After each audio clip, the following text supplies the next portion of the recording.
Bonjour à tous, salaamaaleykum mbokk ci xarit yi merci beaucoup de nous suivre sur la télévision Futur Média comme ni ñu koy defee week-end bu nekk dañ leen ko tàmmal dañ leen indil li nga xamante ni moom mooy Weekend Start alors Weekend Start nag sama grand frère tey dafa xaw a lompoñ donc il n'est pas là aujourd'hui alors mu yónnee rakkam rek petite sœuram fas yéene koo jàppale fii ba 13h ñu fas yéene nekkandoo fas yéene découvrirandoo ay programmes yu riche ay programmes yu neex dinañ recevoir ay artistes yoo xamante ni dañoo am talent indil ñu li nga xamante ni mooy seen vidéo en exclusivité fii sur la télévision Futur Média dinañ aussi recevoir ay association yoo xamante ni macha allah dañuy dox ci ay œuvres sociales dañuy dox ci dimbali jàppale ay nit donc ñu ngi un peu partout au Sénégal nañu recevoir fii ci plateau bi waaye aussi dinañ recevoir ñi nga xamante ni nag ñooy def nuit bu mag nuit bu grandiose muy la nuit des tailleurs ADESMA alors ADESMA ñoom le 13 novembre la dañ leen recevoir aussi fii ci plateau bi ñu fas yéene ñoo wax li nga xamante ni mooy seen nuit boobu lan lañ ci fas yéene denc comme surprise ñu daal leen di recevoir rek ñu daal di waxtaan ak ñoom donc dinañ ci ñambaasale nag de temps en temps ay xeetu clip ay xeetu baax yoo xamante ni foog mu ciy bokk am nañ sax surprise bu neex boo xamante ne ci kanam dinaa leen commencer ci plateau bi plateau Weekend Start donc sans plus tarder on va commencer tout de suite ñu neexal leen week-end bi neex tey ngeen am envie génn divertiru ngeen jël seen good time donc on commence tout de suite.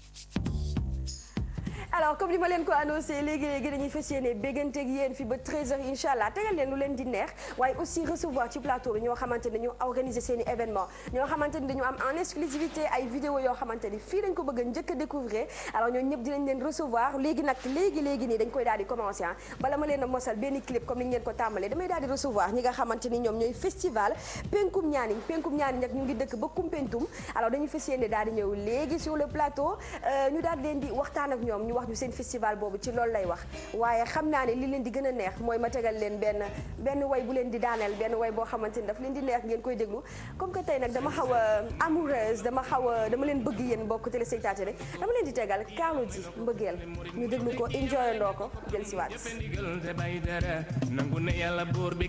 sañ-sañ la mën la gëm-gëm la bu dëggu loolu dara du ko fay donc ba koy may Mariem Ndaw chéri Coco moom la dafa bëgg Carlou D def ko ci biir xolam bi donc loolu yow laa ko ubbee woon tey alors dañ koy daal di def nii rek di ko baaral di indi invité yi di leen may li nga xamante ni moom mooy musique yu neex yoo xamante ni ñun ñoo ko moomal suñu bopp suñu fierté la suñu ay inspiration la ñu leen koy tegal saa su nekk alors durant toute cette émission de Weekend Start alors léegi ñu daal di recevoir ñi nga xamante ni ñooy festival Penkum Ñaani nag dañoo amal benn festival boo xamante ni il faut ñu daal di ñëw fii ci plateau bi waxtaane ko waaye xam naa ne doyloo leen dafa mel ni Carlou D bi dafa xaw a yëngal yaram yi da ngeen xaw a pousse chaise yeeg table yi ci kër gi ñu mosal leen Daaraji Family daal di dëkkiwaat léegi moi je les appelle les ambassadeurs de la nature ñoom nag ñooy défendre nature bi ñoom ñooy défendre l'intégrité de l'Afrique alors nañ ko gën a sàmm gën ko rafetal parce que nous avons un beau pays un pays magnifique Sénégal dafa rafet en parlant de pays en parlant de région en parlant de ville dama invité ñi nga xamante ni ñoom ñooy dëkk Ñaani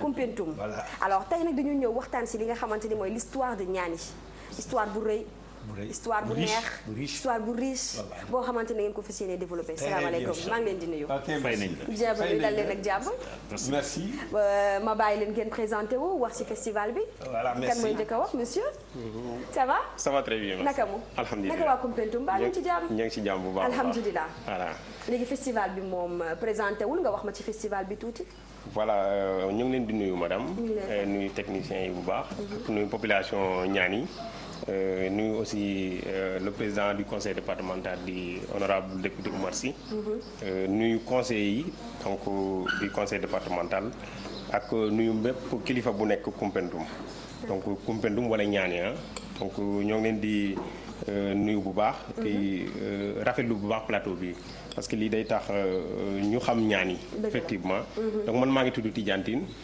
di secrétaire général du conseil départemental donc de Koumpentoum donc loolu daal bon pour présenter wu loolu laa bëggoon wax juste. d'accord léegi festival bi lan lay wax exactement lan mooy biiwu festival bi. voilà festival bi dañ ne festival donc di Ñaani ou Pencum Ñaani les palabres du Ñaani. d'accord Pencum bon bu ñu ko faram-fàccee ci wolof day nekk bon yendu. donc boo xam ne ñëpp a ko bokk. d'accord ñu dajaloo ci dëkk. donc loolu mooy penc. donc ñaan yi nag moom mooy cosaanu goxu Koumpentoum. d'accord donc loolu mooy titre bi donc day nekk objectif bu mu am lu ñu naan objectif général. day permettre ñu wone culture bi nekk ci ñaan yi. d'accord donc valoriser donc la culture donc mooy dëkkalaat.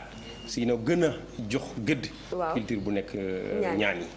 loolu mooy objectif général bi. d'accord ça va se passer quand exactement. bon ça se passera les 25 26 et 27 décembre 2015. d'accord donc 72 heures la.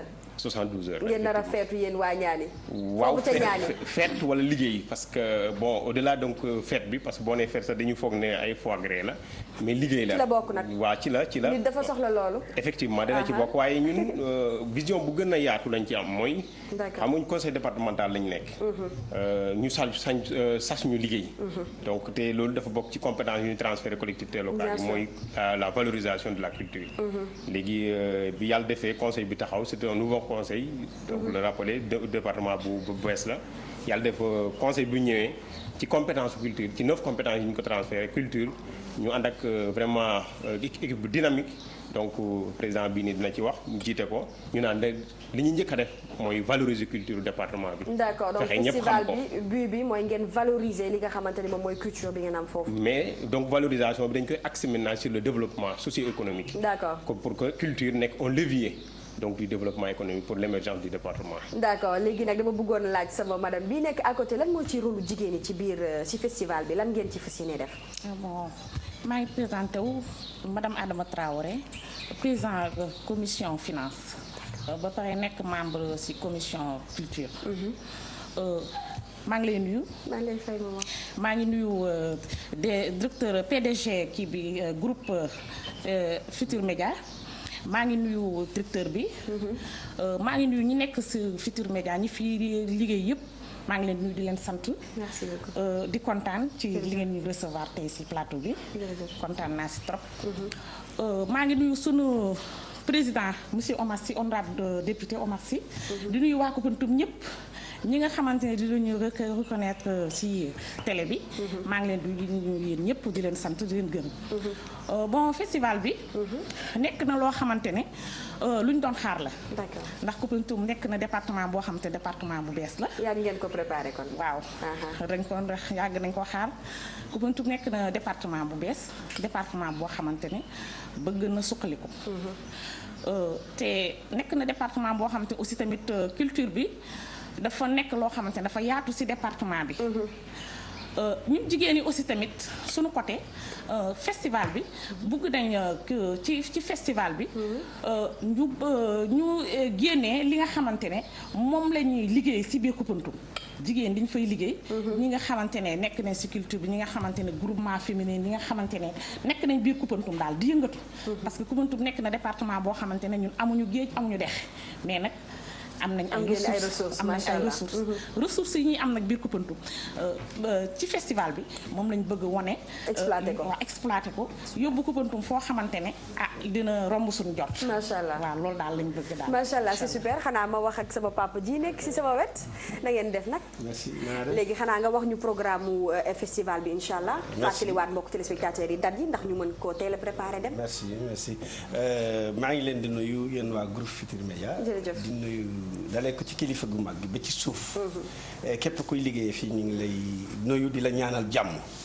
di rajo boo xam ne da safoo ñoom nag. merci boo xam ne ñu bare koy sénégalais yu bari su ma yeboo ne moom la ñuy gën di déglu. bu ma ñëw ci li RC wax.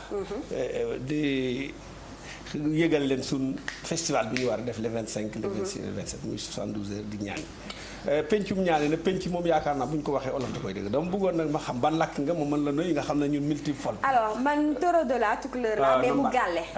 kon yàq na ko man mi toro de doon dama la bëggoon xam ban làkk nga gën a man bu mën la ne ñaan yi dafa riche boo ci wax rek bu dee chaussé bu dee olof bu dee séeréer bu ko ma làkk na I speak English. non ñun duñu ay tubaab. tamit yaa ma laaj. waaw kon non wolof bi dégg naa ko pur et dur bi nag laa dégg. voilà merci kon ginnaaw bi mu leen nuyoo.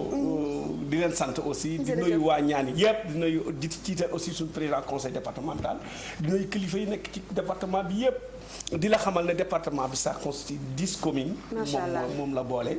te am histoire bu riche am lu rëy lu fa ne. te ñu bëgg ko wane le 25 le 27 wan ko Sénégal yi xam ne ñu nit Sénégal lañ ko parce que ñu bari tey boo nee leen Koupentoum dañ ne xamuñ ko. waaw dañ naan la fan la nekkee noonu. voilà dañu bëgg nag Koupentoum génn fes ci Sénégal. ni Dakar feesee. macha allah ñu xam ko aussi te loolu dina am aussi. parce que tey am na lu ñu am lu Dakar am. waaw parce que tey boo nee Sénégal. nit am fu jumbaxu Sénégal bi. mu ngi biir Koupentoum. waaw ba borno bu ma nga fa. fii ne ñu ne fii mooy jumbaxu Sénégal. moom ma nga Koupentoum. macha allah donc Sénégal yi war nañ ko xam. bu baax parce que ci yow war nga xam sa jumbax fi mu bu nekk. baax loolu lu am important la te gis nga festival bi. dafa dajale lu rëy parce que yaa ngi dégg ñaani bañ na. xamuma ko dañ ko neneen lañ ko inventé. te léegi naa ko nu ne. kon nag bi yoon dana la leer. di ngeen ko expliquer histoire bi de A à Z. ay Youssou Ndour ak groupe am yëpp ñëpp ñun groupe Futurs Médias ñun foo ñu wax ko jeex na te ñun fépp la ñuy ñëw. te voilà te suñu partenariat ak yéen. du partenariat événement. d'accord partenariat continuité la. macha allah incha allah seen ginnaaw. te loolu lañ soxla aussi. li may wax. waaw vraiment festival bi dama bëgg ngeen teew. d'accord léegi fàttali ñu date yi. le 25. le 25. le 26 le 26 le 27 le 27. décembre. kon man le 24 laay ñëw du ngeen gis lu ngeen mës a gis nag. man le 24 laay ñëw fanaan si. jeex na incha allah. da nga lekk ñi leen. mooy ban noonu. bu dee ñi leen nga bëgg bu dee séeréer ñu toggal la mbéj yëngal wala nguur baan. nguur baan moom xam naa ko. c'est ça waaw parce que damay dégg sama mbokku Saalum Saalum yi boo ñëwee capital ñaan lu dana ko fa gis.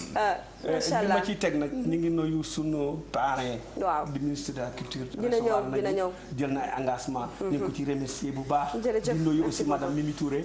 moom mooy marraine bi. d'accord kee mooy parrain bi. di nuyu président de la république parce que moom itamit bokk na ci. moom da ci jàpp moom soxnaam. waaw parce que tey ñooy suñu yaay kii mooy yaay ji kii mooy bayu Sénégal. ndeysaan c'est magnifique donc Macky Sall. d'accord moom mooy bopp bi. d'accord lu ñu fa yëngal moo koy yëngal. waaw. lu ñu fa yëngal it moom lañ ko fa yëngal. moo ko war macha allah kon te da koy matal. alors ñu fàttali leen événement bi festival Pencum Ñaani. Pencum Ñaani Pencum d'accord donc Pencum Ñaani wax palabre Pencum Ñaani donc ngeen fas yéene ko amal le 25 le 26 ak le 27. le 27 fas yéene ci décret li nga xamante ni moom mooy histoire u Ñaani. bëgg nag Sénégal bi yépp manko daal di ñëw fi nga xamante ni moom mooy jumbaxu Sénégal. voilà ñu fas yéene dund foofu culture tradition lépp loo xamante ni mooy xeetu baax yoo xam ne am nañ ko fii ci suñu biir réew mi rek dañ leen di woo ngeen ñëw fa. léegi yow papa. lan nga ci bëggoon xam nga dégg nga Maïssa Donta. Maïssa Donta. voilà ñun ñoo yore woon Maïssa Donta. ok xatat ba ci yaa dégg entendu que le lion indomptable de Cameroun kenn du ko yar. ñu suñu buur bi loolu ba 1900 la. may laaj rek. dana mat 4 siècles. loolu laa la mën a wax man na ñetti téeméer wala ñetti téeméer. non dégg naa histoire bi par contre. macha allah. soxna Fama ñu ngi lay nuyu. ñun lay fay bu baax papa. di nuyu président PDG. président directeur bu Futurs Médias. mu ngi leen di gis. di nuyu personnalité bu fi nekk lépp. tey suñu tànk. waaw tànku jàmm la. macha allah. suñu département. avec l'acte 3 de la décentralisation bu nga xamee ne moom le président de la République. pàcc ay gox. waaw ñu war koo dund. ci biir loolu nag tey la ñaani. waaw jóg. pour lu émergence boobu na président di woote ci biir réew mi. waaw ñu mu ci des ginnaaw. waaw moo tax nag. ñiy préparé festival boobu nga xam ne lu ñuy wax Pencum Ñaani. Pencum Ñaani. Ñaani c'est une terre d'accueil. de refuge. une terre économique. macha allah boo xam ne dafa nekk ci digg Sénégal. avec beaucoup de ressources. beaucoup de ressources. beaucoup de xeet yoo xam ne nañu fa daje ay xeet yu bari ñoo fa daje. te xeet yooyu aussi di xeet yu am culture. macha allah parce que dañu ne culture mooy carte d'identité. doomu aadama. mënut a ñàkk ci suñu société. mënul nekk surtout la société sénégalaise. dañ ko bëgg dañ ko fonk. très bien man nag mu am ci benn part de responsabilité. en tant que président des communicateurs traditionnels. macha allah du département de Koungheul. yow kon sama morom nga rek. jërëjëf Futurs Médias kon yaay seen géwël. maay seen géwël macha allah mooy di jot li nag nuyu suma président régional di El Hadj Samba Koumba. di nuyu nag suñu président national. suñu papa El Hadj Mansour Mbaye ak suñu coordinateur national di El Hadj Abdou Aziz Mbaye. macha allah di woo nag communicateur Sénégal yëpp. yu nekk ci biir Sénégal yëpp ñu ngi leen di woo ci bés bi. bés bi nag dañ bëgg waanaat Sénégal lan muy histoire u Ñaani. d'accord ak li nga xamee ne moo nekk biir Ñaani ak lu mu représenté ci biir Sénégal. ndaxte Ñaani boo ko xoolee.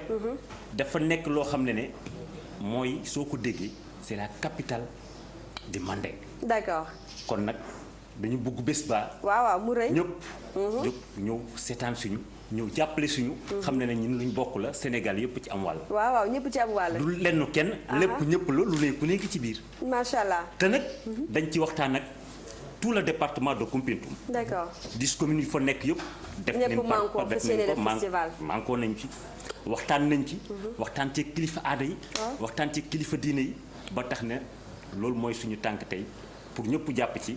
pour émergence boobu ñuy woote mu mën a am départ biir ñaani bu mu des ginnaaw. ñëpp dinañ ci jàpp bu baax a baax incha allah donc ma leen di fàttali programme bi le 25 la le 26 ak le 27 ngeen ñëw yéen ñëpp daal di dem ci Koumpentoum daal fay fas yéene amal festival bu mag boobu donc di leen remercier di leen jaajëfal man nag le 24 laa fas yéene ñëw.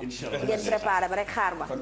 merci beaucoup comme ça bu ma ñëwaatee fii mën a relater waat histoire bi mën koo nettaliwaat mën koo waxaat mu leer incha allah jërëjëf. waaw dama amoon kii nii parce que dafa am question boo posé te jotuñ ci kii mooy programme bi. d'accord xanaa nga wax ma ko. kon brièvement rek. voilà brièvement donc maa ngi jégaluwaat parce que c'est important dama gis ne c'est important. parce que bu ñu waxee festival bi war nañ xam réellement le contenu. lan moo fay am dëgg la voilà très bien donc dañ programmer 7 activités.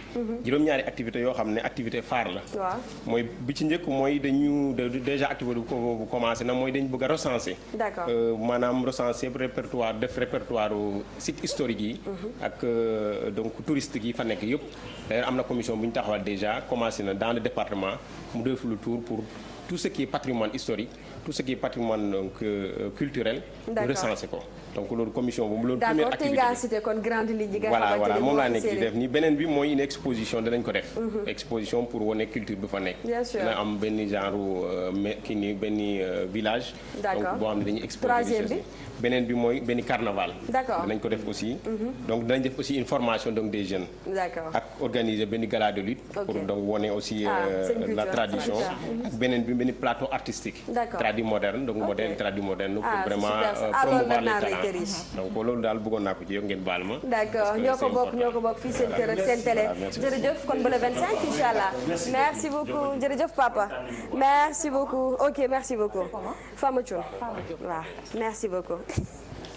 alors gis ngeen waa Koumpentoum ñoom nag dañoo bëgg a relater li nga xamante ni moom mooy histoire u ñaani moo tax ñu daal di leen doon invité léegi nag ñu daal di leen di may benn vidéo bu bees tàq alors moom nag mu ngi tudd Adja Aw dañuy daal di seetaan clip bi daal di dellusiwaat léegi ci plateau bi fas yéene ko dalal waxtaan ak moom.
Daf may metti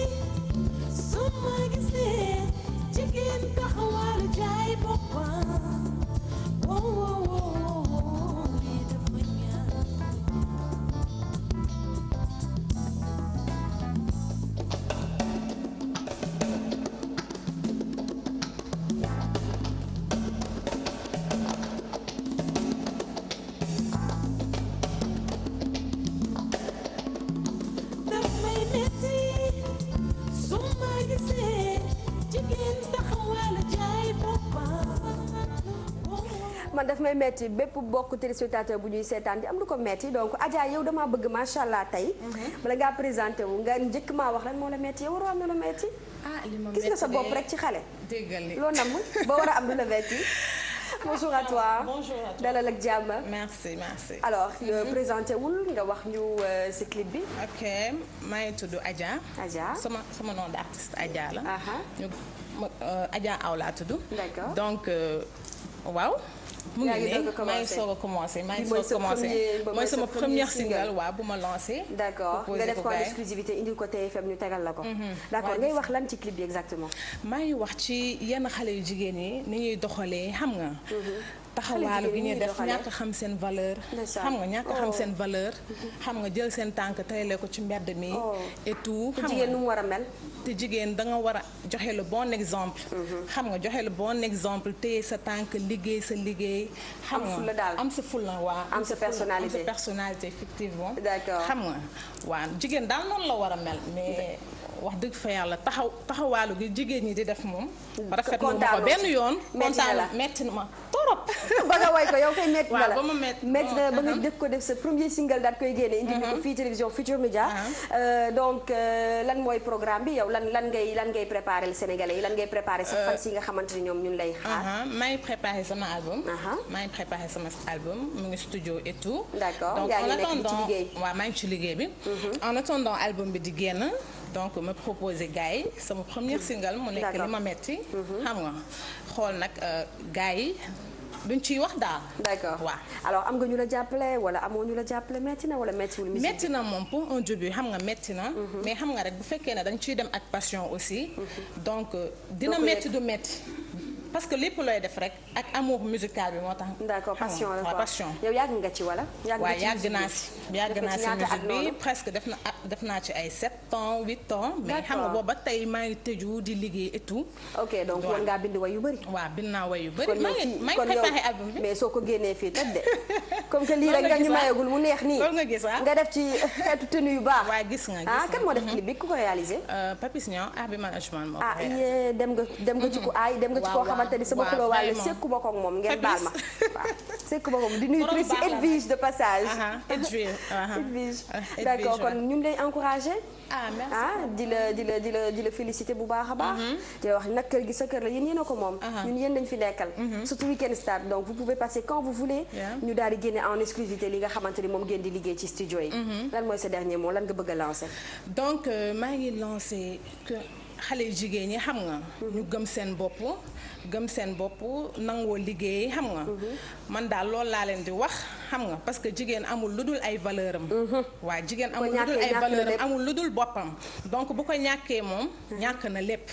donc waaw loolu la te maa ngi leen di remercier bu baax ci invitation bi et tout donc di leen wax ne à la prochaine. merci beaucoup Adja et bonne chance. merci Fama. léegi nag ñu daal di continuer waxtaan ki nga xamante ni moom mooy Ababacar Diop nag moom mu ngi jóge ba Mbour nee na Mbour Géej ma ville bonjour Ababacar. oui bonjour. ça va ça va bien. ci loo nekk naka waa Mbour. waaw Mbour ça va ñëpp a ngi si. naka waa Coose Grand Mbour. waaw tout le monde. waaw man waa Mbour laa. sama maam moo fa njëkk ubbi pharmacie Thioune. ok waaw mooy sama maam. ok ça va bien. waa Mbour laa di nuyu sama bàjjen Ndeye Kane Thioune ça va bien merci Ababacar léegi lan nga ñu indiloon tey.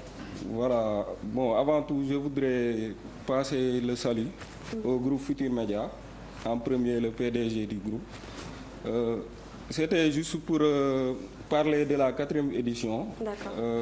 De la collecte de dons de lait pour la pouponnière Vivre Ensemble de Mbour. C'est super. Donc, comme vous le savez, la communauté Mbour-Guedj-Ma-Ville a été créée depuis le 1er novembre 2011. D'accord. Et elle s'active dans toute activité sociale. D'accord. Voilà, pour les démunis. D'accord. En particulier xale yi. Talibé yi. mooy seen cible macha allah. Voilà, les détenus. Donc c'est plutôt une communauté qui veut se positionner comme un acteur à part entière dans le développement de la ville de Mbour. macha allah donc yéen lépp luy soqali Mbour rek ci loolu ngeen di jóg. alors est-ce que da ngeen di préparer benn événement lan mooy nekk instant bi seen i ambition. waaw particulièrement tey lu mu fi indi. c'est de parler de la 4e édition. d'accord de la ok donc ça fait 4 ans que ngeen di organiser ay. voilà, de la campagne de collecte de la pouponnière Vivre Ensemble, D'accord. qui est une pouponnière qui accueille des enfants déshérités, orphelins. Aujourd'hui, elle a 128 enfants à nourrir Ndeysaan. pour 25 pots de lait par jour. Ok. Donc cette année, on s'est donné un challenge de 2000 pots de lait Macha allah. à amener pour jàppale les enfants. pouponnière bi pour Voilà. les aider. Voilà, et c'est dans ce sens que nous sommes là, je suis là aujourd'hui, pour en premier lancer un appel à toutes les autorités et personnalités du Sénégal, D'accord. particulièrement de la ville de Mbour. D'accord. Donc, Léegi ça va se passer quand la 4e édition? La 4e édition est prévue pour le 13 décembre. D'accord. Voilà, les dons seront amenés à partir de 16h30. D'accord. Donc, instant bi ku leen bëgg a jàppale yéen ñi nga xamante ne yéen a bëgg a dox ci social boobu fan lay dem ñan lay contacter. Voilà, je vais passer 3 numéros. D'accord. Il y a 2 numéros pour ceux qui veulent donner des dons à Mbour. D'accord. 77. 77. 541. 541. 25 27. 25 27. Et le 77 651. 77 651. 50 58. Pour les bonnes volontés de Dakar, ils peuvent contacter le numéro 77. 77. 306. 306. 55 16. 55 16 fan lañ leen di fekk ci Mbour. à Mbour ñun fu ñu woo rek. foo leen woo rek ngeen déplacé wu ngeen dem ngeen jàppale xale on peut se yooyu. déplacer pour prendre les dons quoi. ñu ngi leen di encouragé bu baax yow Adja looy jàppale xale yi. sa voix waaw sama voix. sama voix pour papa. bu bis ba war ngaa war a mën a déplacé wu. war a tee waaw wayal leen lu neex. waaw dañuy jàppale bekk xale waaw. yi. alors moom dina la offrir voix am te macha allah gis nga fu mu taxawee rek bonne volonté yi dinañ daal di ñëw jàpp ci bu baax. donc merci beaucoup Ababacar Diop di nuyu waa Mbour bu baax a baax. di leen encouragé télévision Futurs Médias yéen la fi nekkal. n'hésitez pas à venir. D'accord merci beaucoup. alors di nuyu waa Mbour bu baax di fa nuyu sama bàjjen Ndeye Kane Thioune sama bàjjen Nancy mes cousines adorées sama cousin chéri ñoom ñëpp maa ngi leen di nuyu bu baax a baax tonton Papa Guèye Tata Guèdel donc je les salue alors tout de suite ma may leen li nga xamante ni moom mooy Youssou Ndour ñu daal di dikkaat léegi-léegi ci plateau bi.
Je vous signale que vous êtes toujours en direct sur la télévision Futurs Médias 17h li nga xamante ni mooy seen émission préférée Weekend Stars alors léegi-léegi ñu daal di recevoir en nekkandoo ci plateau bi ñi nga xamante ni ñoom ñooy GIE des jeunes couturiers professionnels de Diourbel nuyu naa leen na ngeen def. ñoo ngi fi ci loo leen nekk. sant yàlla bu naka baax ñaw yi baal ñu ngi gën di riche yéen a gën a créatif. oui ñaw yi ñu ngi si bu baax a baax quoi. D'accord. d'ailleurs balaa may sori damay nuyu waa Diourbel quoi. parce que suñ teewaay fii tey ñoom la quoi.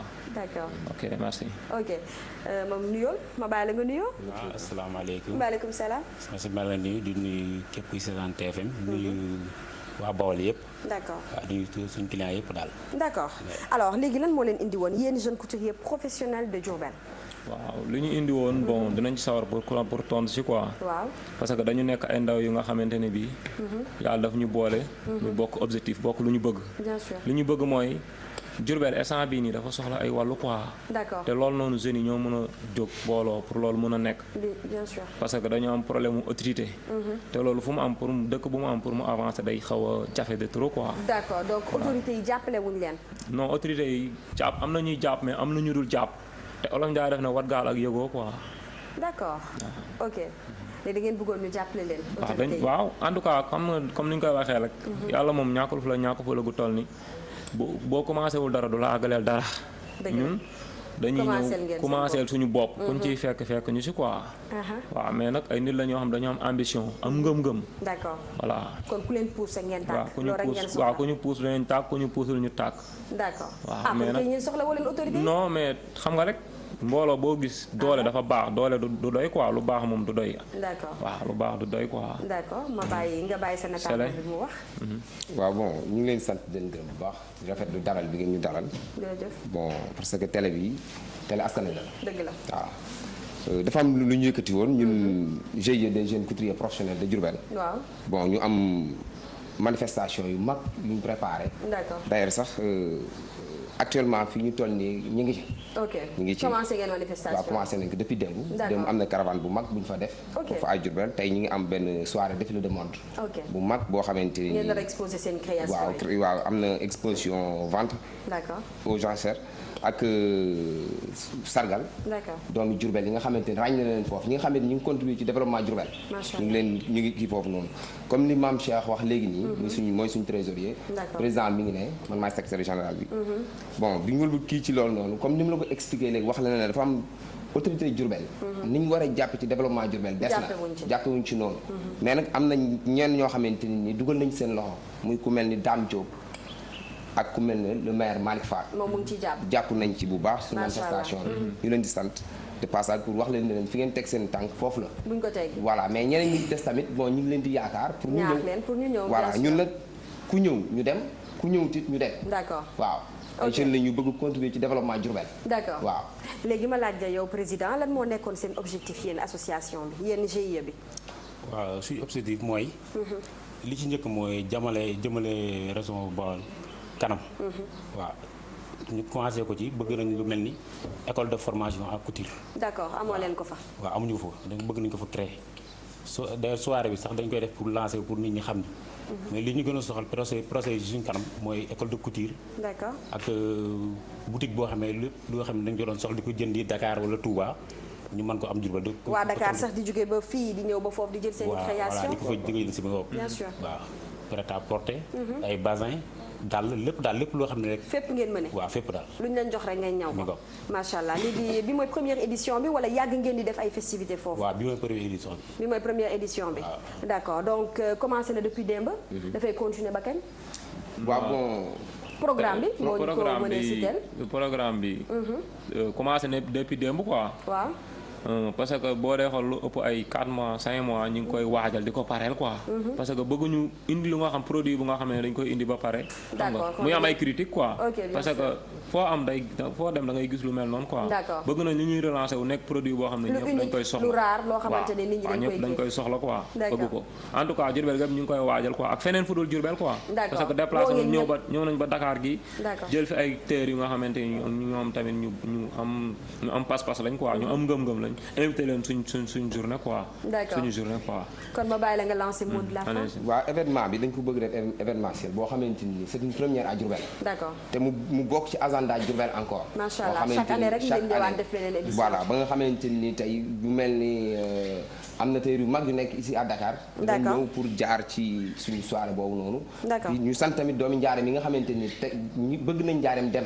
d'accord muy autorité politiciens yi ak ñëpp ñoo xamante ni ku bëgg njaareem dem daal dañ ci dugal sa loxo bon ñu teg suñ bët ci ñi nga xamante ni ku mel ni Cheikh Fall bi nekk Mali te bu mag la de passage ak Collé Ardo Sow ñooñu ay référence lañ ci ñaw kon ñun suñ bët ci ñooñu lañ ko teg waaw ñu ngi sant nag bu baax doomu Diourbel yi nga xamante ni jug nañ pour sargal leen ci jour bi ñu ci mel ni le maire ak ku mel ni Dame Diop Samba Awa Ndiaye moom mi nga xamante ni ñun waa Njaareem amal nañ ko njukkal ku mel ni tamit Sogitine ak Ndeye Ndeye Dieng ak ku mel ni Dame Dia kooku tailleur la boo xamante ni ku taxaw ci Diourbel xam nga ko de passage daal ñooñu daal amal nañ leen jukkal te tey ku ñëw foofu noonu di nga xam ne doomi Diourbel aay nañ d'accord donc région de Diourbel yëpp la am na ñuy jóge Touba Mbacké Diourbel Bambey pour waa AST même à Dakar fii am na ñoo xamante ni ñu ngi préparé pour ñëw foofu noonu d'accord tey soirée de gala buy ànd ak défilé ànd ak vente lépp ci biir loolu ngeen organisé ak dîner encore macha allah kon bu leen ko ratee ngeen dem manko ñun ñëpp daal leen di jàppale ay xale ndaw lañ yoo xamante ne ñu ngi Diourbel di daan seen doole donc yéen autorités yi nag ñu leen di ñaaxaat jàppale leen jeunes yi ñii ñooy soqali réew ñii ñooy jàppale ñii ñooy tax développement émergent am ci dëkk bi donc ñoom ngeen di jàppale rek ñu leen di souhaiter bonne chance di leen encourager bu baax a baax di ñaan nag deuxième édition bi dàq téeméeri junni yoon première édition bi di leen xaaraat merci seeni ma ne ko seeni fukk moo man fay ñeneen quoi moo tax ñu am ambition pour ñëw fii quoi merci beaucoup dañoo bëgg na xoolal beneen ngeen dugal seen loxo bu baax quoi bu baax dinañ ci jàpp dinañ ci jàpp ñun yéen lañ fi nekkal xam ngeen loolu ak yéen quoi xam ngeen loolu yéen lañ fi nekkal émission bi pour yéen la merci beaucoup ñi nga xam ne ñoo ñu jàngal métier d'accord ba fu ñu fi egsi tey ñoom ñoo tax daal bien sûr ku mel ni Basirou Dia ku mel ni sama tonton Mbaye Seck nga xam ne seen loxo laa jaar d'accord maa leen gërëm bu baax daal di gërëm sama client yëpp di gërëm waa Bawol waa Diourbel waa Mbacké Bambey ñëpp daal machallah ñëpp teew si soirée bi merci beaucoup ñu leen di jaajëfal léegi-léegi ñu daal di doxantu seetaani vidéo wu bëgg rasul la dafa génne clip bu bees tax bu tudd The Best dañ koy seetaan del si waat léegi-léegi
alors kii nag mooy Bëgg Rasoul di koo xamante ni macha allah dafa ànd ak talent Bëgg Rasoul nuyu nañ la. maa lay nuyu soxna si. ba yaa ngi ci jàmm. maa ngi ci jàmm bu baax. alhamdulilah yàgg nga ci musique bi. waaw yàgg na tuuti. ok di ci gëstu depuis ma ne xale. macha allah yàlla daf ma dogal la woon. nga bëgg musique bi sa biir xol mu nekk passion. c'est mes collègues mi ma encouragé ci loolu macha allah ak baat li ma yàlla may. ba yàlla di ma accompagner. ak xam-xam li ma jox. ak don li ma may ci ma musique. ak sama morom handicapé yi. ñu taxaw benn label pour appuyer la promotion des artistes handicapés et le secteur handicapé. C'est magnifique. Et label bi mi ngi taxaw comme une ligne de conduite et d'équilibre qui appuie la réflexion. Dans l'unité solidarité, fait travailler pour les droits et égalité des personnes handicapées. D'accord. Dans une diversité de la dignité humaine, pour une intégration dans le domaine de la professionnalisme. C'est important. Quand quoi que handicapé ne soit pas handicapé par notre handicap. Nous avons des rôles à gérer, des responsables à gérer, et aussi une participation à faire au développement de la nation et de sauvegarde de notre environnement. Bien sûr. Donc, label bi mi ngi yëngu ci wàll produit musical, visuel et des événements de solidarité. D'accord. Tout récemment, ñu ci gënti 72 heures de solidarité en faveur des handicapés. Ndeysaan. Di door gënti avec un programme un peu vaste. Maintenant def nañ benn album. de 13 titres mi ngi tudd Gëm Rasoul. Kuraw Prophète.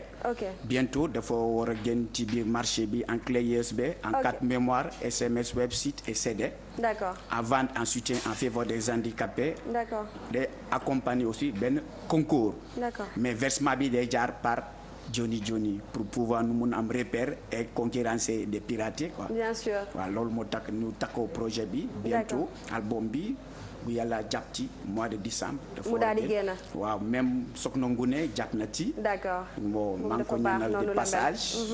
ak borom këram.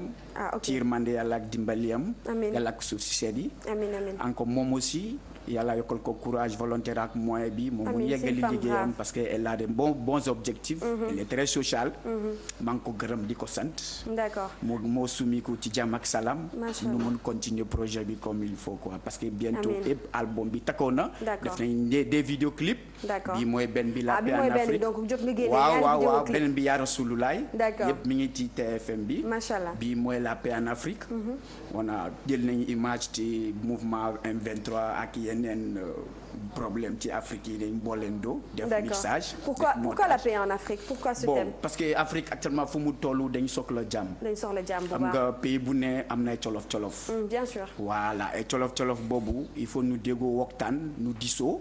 am Afrique ñu ñoo ko moom. ñu ñoo ko war a jaww moo dem kanam. bien sûr. ñu daak seetaan ñu kët jàmm. parce que Afrique ñu ñoo ko moom. voilà bu yàqoo ñun ñoo yàqule. waaw loolu moo tax. ñu taxaw ci ñu woy ci thème bi jàmm. yaakaar na 13 titres yëpp.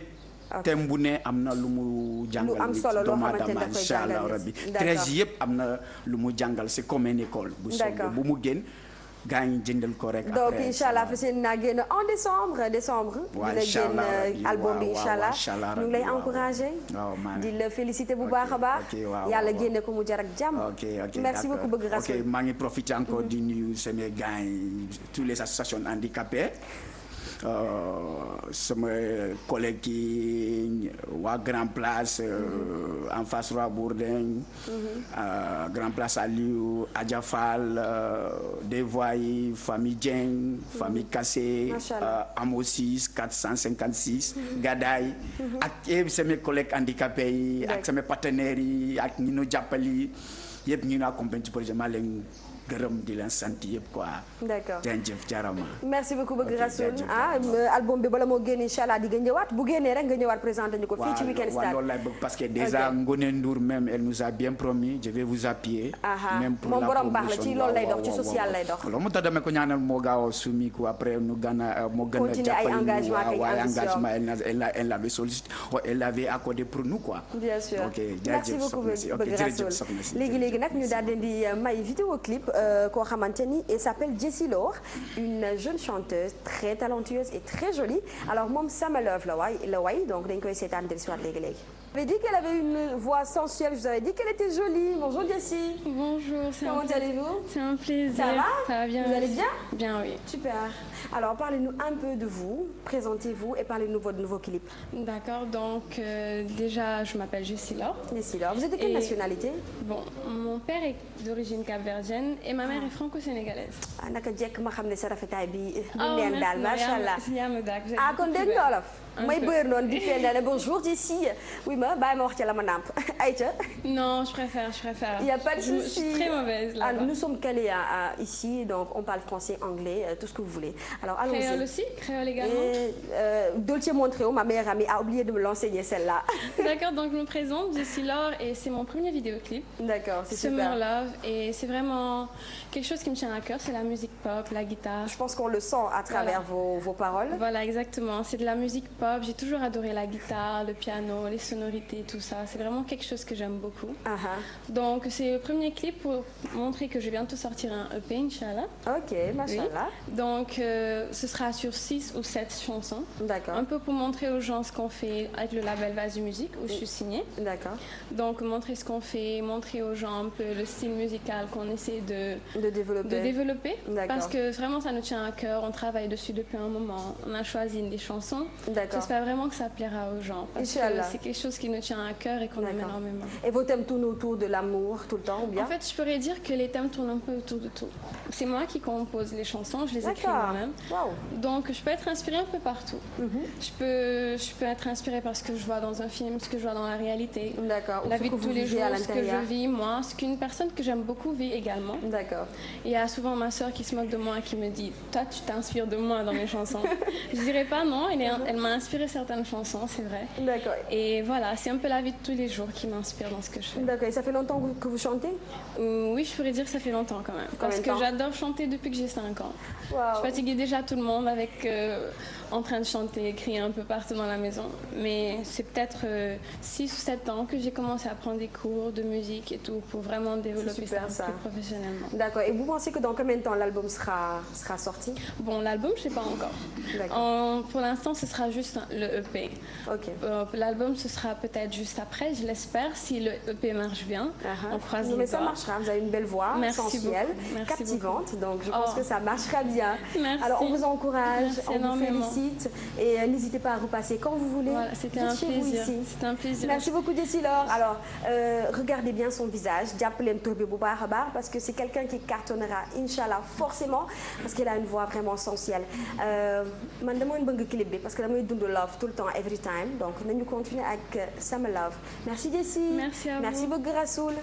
Au revoir. Merci beaucoup à Jessie Laure. Alors léegi dañu daal di continuer suñu invité yi nga xamante ni ñooy ñëw ci plateau bi di ñu wax ci seeni programme. Léegi nag ñu daal di recevoir association Kër Sala. Bonjour. Bonjour. Vous allez bien? Ça va bien, merci. Ça va. Présentez leen seen bopp. Voilà. C'est bon, c'est. Ok, donc je commence par elle, hein. Honneur à la dame. Bonjour Fama, bonjour à tous les spectateurs de la TFM. Alors, je me présente, je suis Khadija Toulam, je suis la présidente et la fondatrice de l'association Kër Sala. D'accord.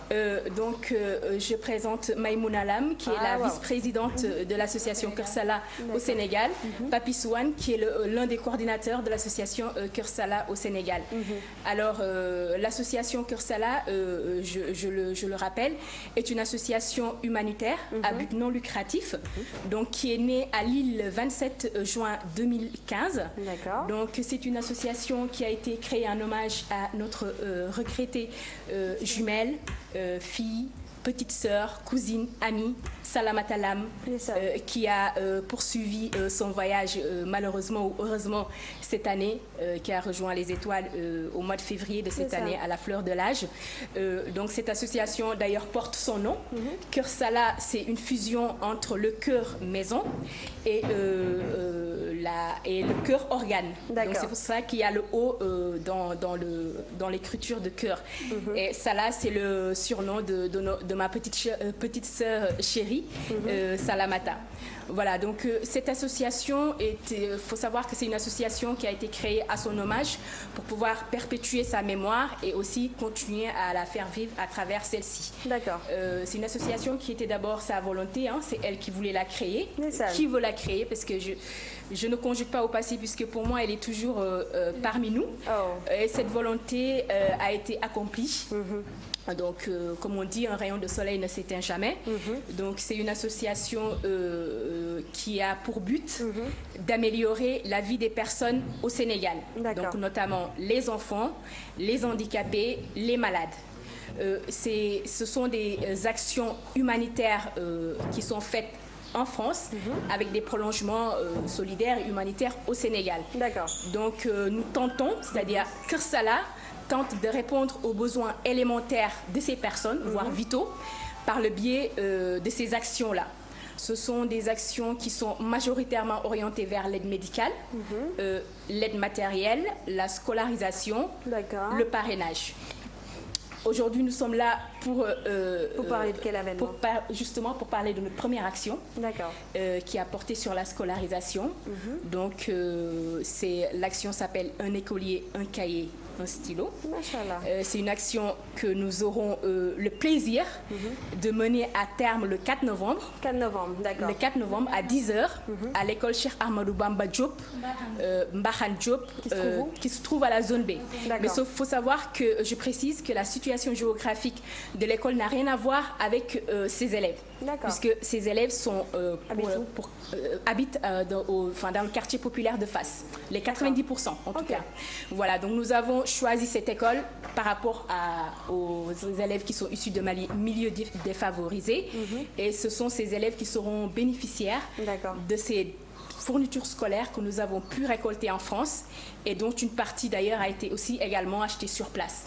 Toujours par le biais de l'association Kër-Sala. D'accord. Donc voilà, donc aujourd'hui ces actions, faut savoir que notre prochaine action, d'ailleurs après cette action de scolarisation, la prochaine sera orientée vers l'aide médicale. D'ailleurs, je rentrerai prochainement en collaboration avec les structures de santé pour échanger sur les détails. Essayer de voir comment aider. Exactement. Je pense que je ne sais pas si vous avez des questions. Voilà, je vais laisser. Vous allez ajouter quelque chose? Oui, au fait, on a ciblé une école Ahmadou Bamba Mbahan Diop qui se trouve à la zone B. Maintenant, chaque élève aura un lot de cahiers de 100 pages, un grand format et petit. C'est super ça. Un lot de stylos et puis un lot de crayons noirs protégés et tout. Des ardoises. Et ça va se passer quand exactement? Rappelez-moi la date. Alors, le 4 novembre à 10h à l'école Cheikh Ahmadou Bamba Diop qui se trouve à la zone B. Qui se trouve à la zone B. D'accord, donc ce sera le 4 novembre à 10h. À 10h, tout à fait. Vous voulez y rajouter quelque chose? Je vais laisser notre coordinateur peut-être rappeler nos coordonnées. D'accord. Bon, je pense qu'elle a tout résumé. Comme elle avait dit, c'est une association humanitaire à but non lucratif. Et pour nous joindre au Sénégal, vous pouvez nous contacter au 77 516 22 00. D'accord. Ou bien le 78 426 51 84. Rappelez les numéros de téléphone pour les gens qui voudront vous aider. Oui, c'est le 77 516 22 00 22 00 78 426 51 84. Le 77, un troisième numéro, 534 92 71. D'accord. Nous avons aussi une adresse email, kersala@gmail.com. D'accord. Facebook Kër-Sala. Et en France aussi, vous pouvez nous joindre au 06 59 61 13 25. Voilà. On vous encourage, on vous félicite. Merci. Et la télévision Futur Média est là pour vous. Je vous en remercie. Vous pouvez passer quand vous voulez. Je vous en remercie. C'est je voulais juste peut-être rajouter un dernier mot. Bien sûr, si vous me permettez, Fama. Alors donc, je suis très très fière de ma petite sœur Salamata Lam, qui est aujourd'hui dans son nouveau royaume de bonheur, j'en suis certaine, et encore plus splendide, et qui est très généreuse, qui a l'amour des enfants, qui est contre l'indifférence des personnes en précarité. Et tout ce que je peux dire, c'est que en tout cas, ce qui me reste... en tout cas, vous êtes en train de réaliser son rêve. Exactement. Ce qui me reste pour la rejoindre sera entièrement, qu'il soit court ou mi-long, en tout cas, sera entièrement dévoué à porter ses idées de solidarité, de partage, auxquelles elle croit, auxquelles je crois, auxquelles nous croyons tous. Et je remercie ma petite fille, Fatou Bintou, qui m'aide à encore rester debout, à vivre encore, à rester encore en vie.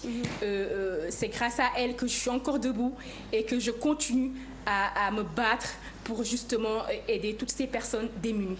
Je ne terminerai pas sans remercier tous nos adhérents, tous nos donateurs, nos partenaires, Laïteranga, ces gens sans qui le succès ne serait pas au grand rendez-vous.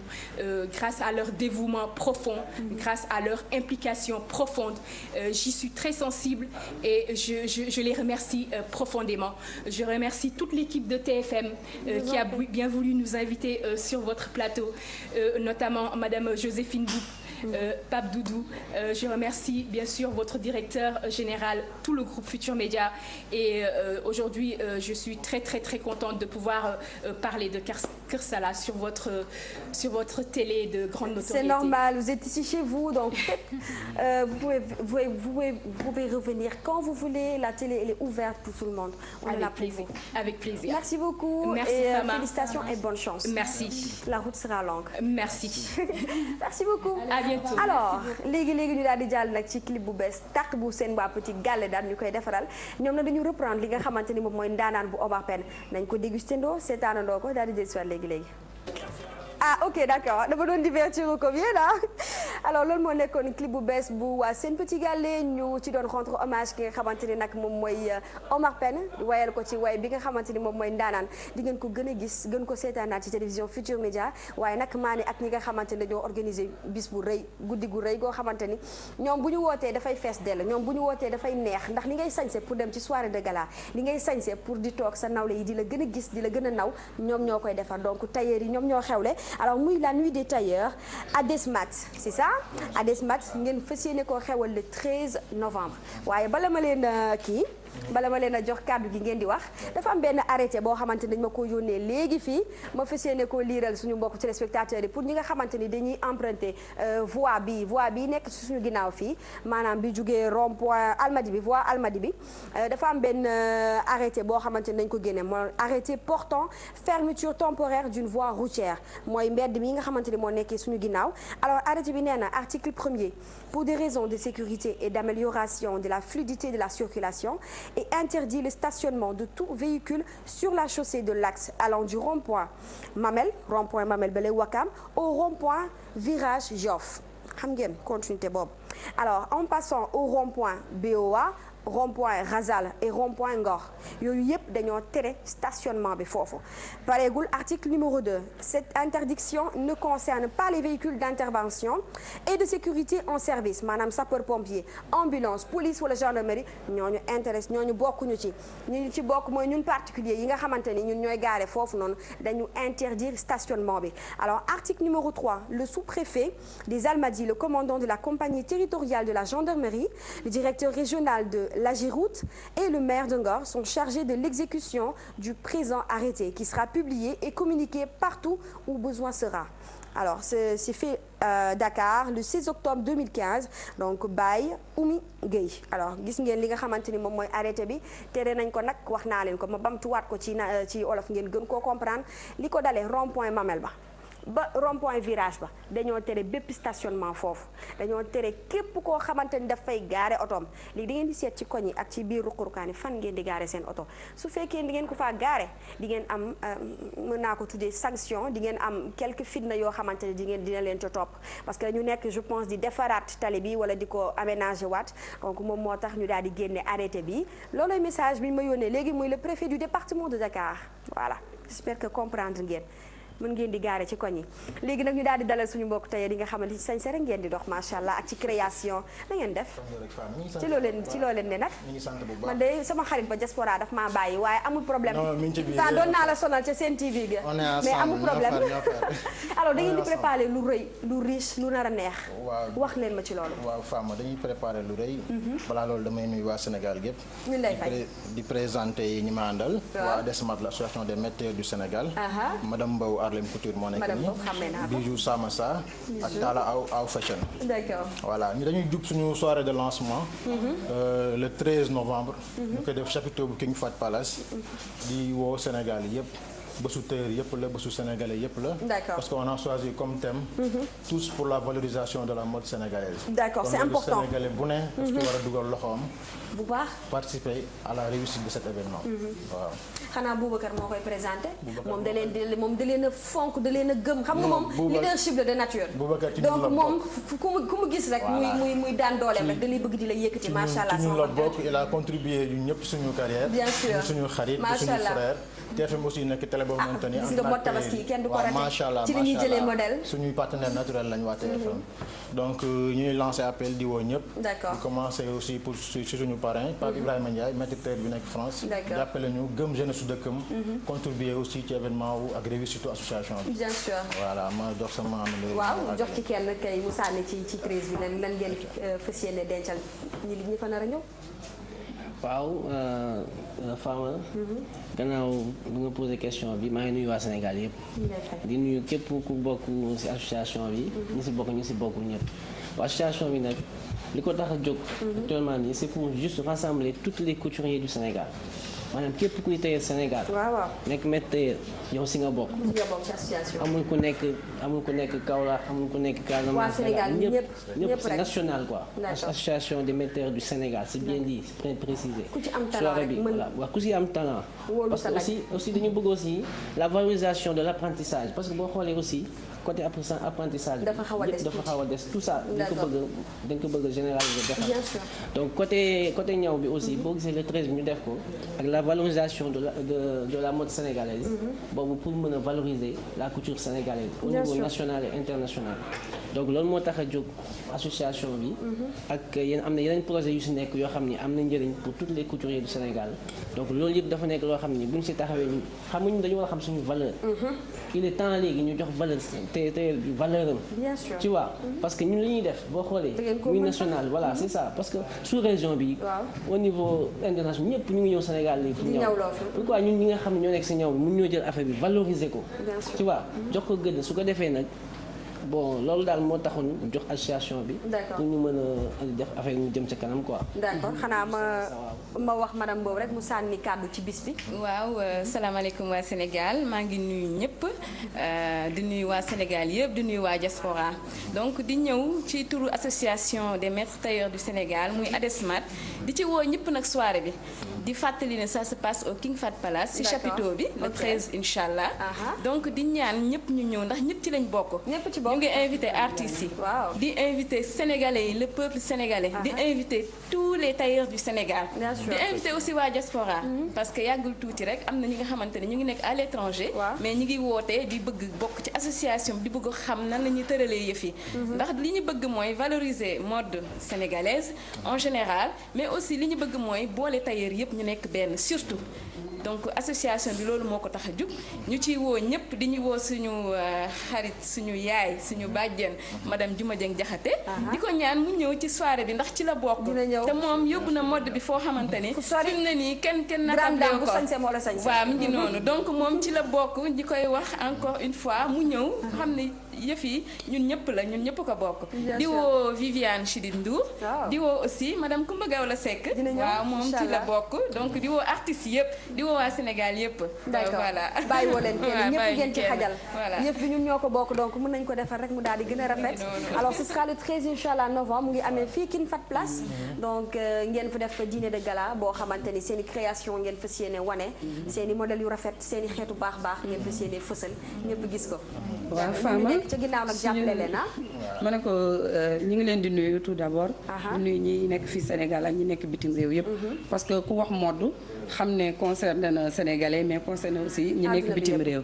vraiment léegi nag moo tax guddi gi ñu ngi ciy woo suñu mbokk yëpp ñi nekk fii ak ñi nekk feneen ñëpp ñu ngi leen di woote aussi pour ñu ñëw fekk si ñu ci association bi ndax bu ñu ko defee dañu bëgg tailleur Sénégal yëpp ànd doon benn comme ça li ñuy liggéey mën a avancer jëm si kanam bon maa ngi profité ci loolu tamit di ci woo man it sama mbokk alpulaar yi muy Bab Mal bi nga xam ne association bi dañu war a ñëw teewe ci bisam bu rëy boobu muy def le 7 novembre plutôt ki ci théâtre donc maa ngi lancé waale un appel ci ñi nekk ci association bi yëpp ñu ñëw teewe bés boobu parce que moom tamit ci suñu parrain yi la bokk te bëgg nañ suñu bis boobu soobee yàlla moom tamit mu ñëw teewal ñu ci ñu ngi nuyu ñëpp waa Sénégal yëpp ñu ngi leen di nuyu vraiment di leen xaan naan leen nag bu bis boobaa bëgguñu dara sedd comme ni ko Baare di waxee ay embouteillage des couleurs rek lépp ci biir bëgguñu dara sedd incha allah. Yéen boo leen wootewee day riche boo leen wootewee day neex du mën a yomb xam naa xeetu sañse xeetu baax yëpp dinañ fa am moom. incha allah défilé lay doon quoi non soirée dîner de gala la Pape Diouf moo koy animé. non man défilé de sañse lay doon. défilé lay doon waaw tey ku ci nekk style. en plus animation bi Pape Diouf moo koy assuré. macha allah ay Samb Pape Birahim. du yomb daal du yomb ñu ne tey day neex day waaw ngeen baal ma racisme waaye onon bandiraɓe halpulaar doon ngeen soirée merci beaucoup. ok jërëjëf ñu leen di remercier bu baax a baax di jox rendez-vous ñëpp le 13 incha allah foofu ca King Fat Place. man mii ku may sañseel ci yéen. non kan la ku may sañseel. yow moom Fama xoolal su ma paree léegi woo Boubacar ni ko yow nekkal ci scène bi rek ma nekkal la ci tamit. yow Fama Thioune yow moom sama sa couture moo lay jël en charge. amul benn problème yéen ñu doon far merci beaucoup. maa ngi joxe numéro de réservation bi rek. waaw 77 la. 669 89 89. 89 89 669 89 89. ñoo ngi woo ngeen teel a Sénégal réservé teel a jënd seen i entrée comme ça ngeen mën a dem enjoy soirée bi gis lu rafet gis lu baax. merci beaucoup merci beaucoup. alors ñu daal di enchaîner ak li nga xamante ni moom mooy clip bu mbëggeel nag ki ko way di Ousmane nañu seetaan clip bi daal koy dalal fii ci plateau bi waxtaan ak moom.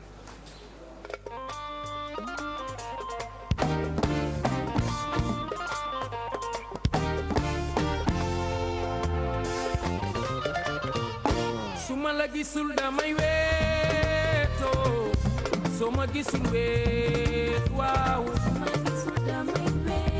waaw waaw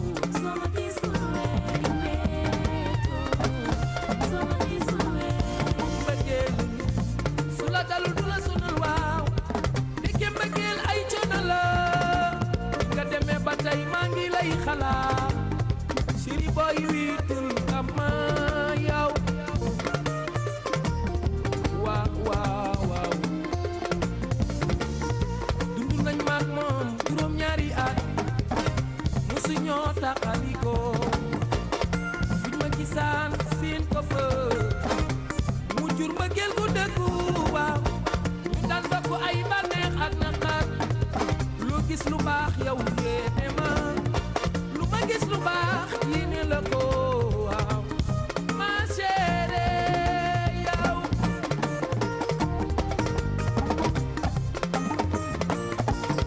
fu ñu masana dem ñu ñaar la ñuy waxtaane ngir sunu dundu gu dëggoo nga gënal ma ñii gënal ma ñee ma gënal la ñee gënal la ñëwoo li ñu dundu ma ak yow di jeex waaw bu ñuy fàtte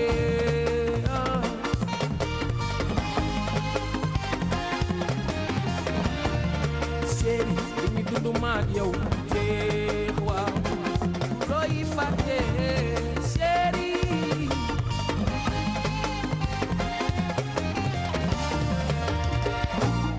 bëgg naa la ba boo ma gisul weet yow ma gisul damay weetoo sama gisul weet bëgg nga ma ba boo ma gisul weetoo ma gisul damay weetoo sama gisul weet ma digal leen yéen waajur yi sooy may sa doom may ko ki mu bëgg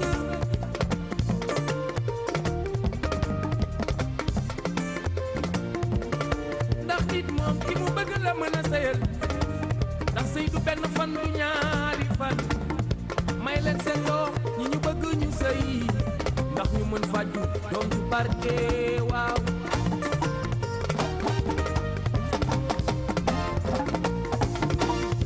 ma digal leen yéen waajur yi sooy may sa doom may ko ki mu bëgg ndax la lu mbëggeel dafa xaar nit mënu ko bëgg ak ku mu bëggul ma chérie waaw ma chérie yow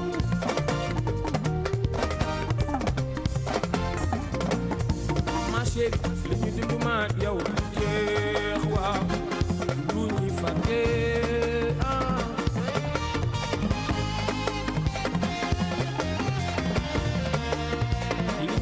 ak yow du jeex waaw lu ñuy fàtte chéri man de bëgg naa la yee siri jaral nga ma ma chéri boy jaral nga ma waaw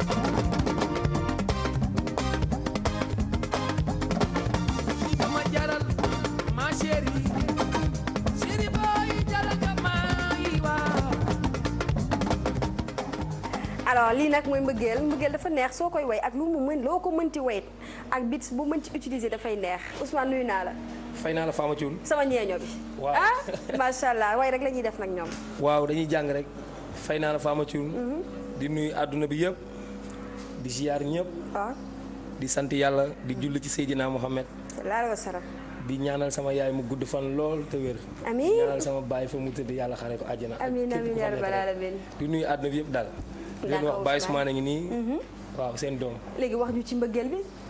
foo ko waaw tibbee Fama lii mën naa ne lu àdduna bi yëpp di dund la. ñu koy déglu léeg-léeg. ñu neex. waaw di ko seetaan ci émission yi. waaw di waxtaan ak nit ñi.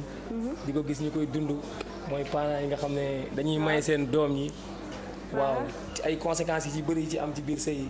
moo tax ñu jël loolu woy ko mu doon mbëggeel boo xam ne tem la daal. d'accord bi mooy sa premier. waaw mooy suma première single. yàgg nañ ci affaire yi nag mais lii mooy suma première single première vidéo ñu xalaatoon ko fii rek bëgg mu génne fii ci kër gi nga xamante ne. suñu kër papa la exclusivité ñun ñu bees rek la ñuy jël. waaw di TFM. fii lañ koy dajee. waaw di nuyu waale kilifa kër gi suñu papa suñu lépp Youssou Ndour. d'accord waaw muy royukaay moom it. d'accord léegi foo toll ci album bi. waaw ñu ngi ci album bi di ci liggéey. waaw ñu ngi ci album bi di ci liggéey. jàpp nga ni dans combien de temps dañ ko mën a enjoy fii ci groupe Futurs Médias.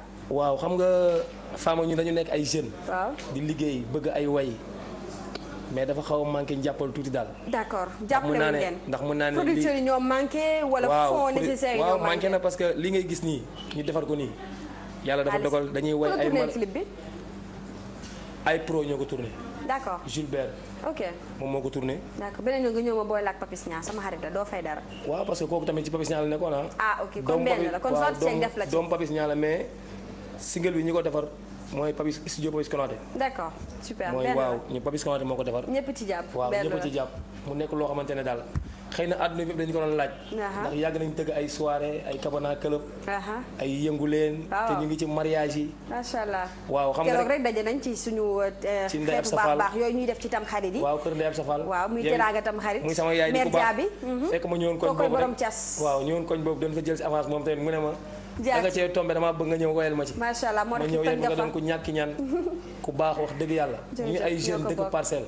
di ay doomu ñeeño nag. macha allah. waaw am groupe boo xam ñu ngi ko tuddee groupe Bala Mañsa. am lu ñu bëgg liggéey. ñëw bëgg gars yu baax yi. ñu ñëw jàpp ci produire bi. dinañ ci jàpp bu baax a baax waaw ndax li nga gis nii mën naa ne dañuy engagé programme mariage jox ñu bu ñu ko joué suñu paree lañ ci am moom la ñuy taxale yóbbu ko studio Papis Konaté. noonu la moo ñu dimbali ba ñu am suñu clip bi ak suñu single beeg yëpp. waaw yàlla dogal na ñu ngi soxna sax waaye. waaw moom laa la war ci njaboot ji. waaw. ah yàlla baax na. dina kii bu baax a baax dina gën a féex dina gën a tane parce que ñi la war a dégg ñu ngi lay dégg fii. à travers la télévision Futurs Médias. di la encouragé. na clip bi na kii bi gaaw a génn nag. waaw ñu ngi ci affaire yi di liggéey rek. waaw ku baax ki ne fii tamit damaa bëgg mu jàpp ci bu baax. da ciy jàpp muy Boubacar Diallo.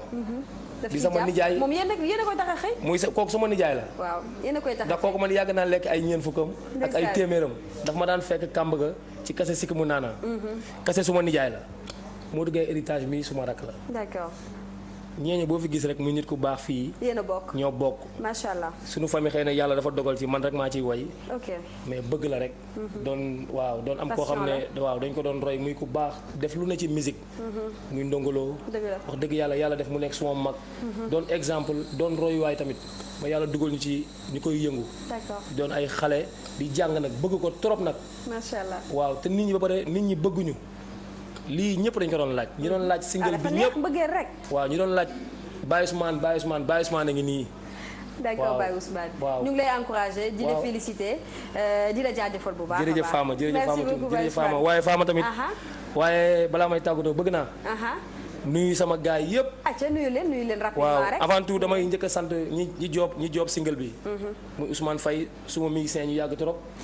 ak Papis Konaté. Jules Diop Samba Ndox. waaw Grand Racine. bàyyiwuma monsieur Assane Konaté. waaw di sant tamit Dame Diallo Riche Diallo. mooy ménagère groupe Bala Mañsa. di nuyu sama soxna ngi États-Unis may mën a sekk. di nuyu ay xaritam Abi Yacine ak yaayam Awa Ñing. d'accord ak papaam Abdou Ndiim. d'accord di nuyu waa Espagne. ñoom ñëpp a ngi seetaan suba ba léegi ñoo ngi may envoyé message yi. ñoom Asset Diallo ak ay rakam Marème. ay Kaana Gaynde borom Italie. waa Côte d'Ivoire bàyyi ma kenn. waa Brésil sama rakk yi fa nekk gars yi nekk Afrique Sud sama mag ñeeg ñëpp. di bëggee ñëpp merci beaucoup di bëggee banlieue bi yëpp. di bëggee parcelle 1 ba 26 bàyyi ma kenn. d'accord di leen wax Baye Ousmane seen doom dafa nekkoon ci ay bagages. waaw mais bagages yi macha allah pare na. ñu ngi ñëwaat delluwaat ci soirée yi delluwaat ci bagages yi. ñu na xeebuñu kenn na gaayab ñëw jàpp ci affaire yi. d'accord merci beaucoup Baye Ousmane jërëjëf Fama Thioune merci nga nuyul ma Boubacar Diallo bu baax nag. dina ko dégg ne ko nag teg loxoom ci affaire yi. dina ko dégg ne ko gerbaatam ñëw na. dina ko dégg Baye Ousmane tey ma laa invité spécial émission. bu la neexee yow loolu la ñuy def ndax nga mën a gërëm àdduna bi yëpp jël sa temps. lépp xaj na ci de. merci beaucoup léegi nag ñu daal di dalal ki nga xamante ni moom mooy All the Teps nee nga ma est-ce que mën naa wax sànq All the Teps. sa tur bi dafa xaw a kii quoi. wala nga ne je suis old rek. je suis old. non I'm not old. non. ah mais old non. du ma ko nangu. I'm so young. naka mu Old. waaye ça va bien Fama ci nekk baa ngi ci jàmm. pourquoi ce nom pourquoi. Old Teps. waaw concept la quoi. d'accord pour wax ne le plus âgé. waaw mais ci côté rap quoi. d'accord ok Old Teps artiste rappeur la. d'accord bu dëkk Louga. ok muy représenté hip hop LG fii ci Dakar quoi. ok parce que fii mooy capitale bi fii mooy centre bi quoi. bien sûr dañoo nekk ci benn projet mixtape. mixtape mi ngi tudd ci lu dul gént. d'accord maanaam ci lu dul rêve. ok ay réalité yoo xam ne dund naa ko gis naa ko moom laay wax ci album boobu. kon yow bala ngaa sori ci vidéo bi dama leen koy daal di may bokk téléspectateurs yi muy Yaay Boy. Yaay Boy nga ci bàkkal lu baax. donc on va regarder ça et revenir sur le plateau. d'accord ñu dem. kon demaguñu.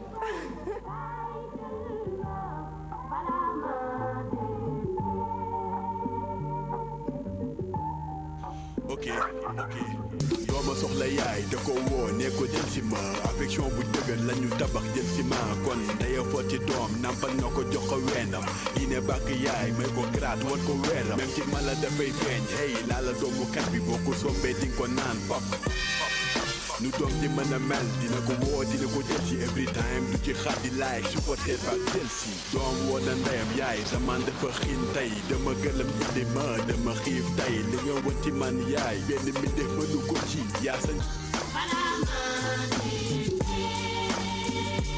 yaay doom woo na ndeyam yaay ok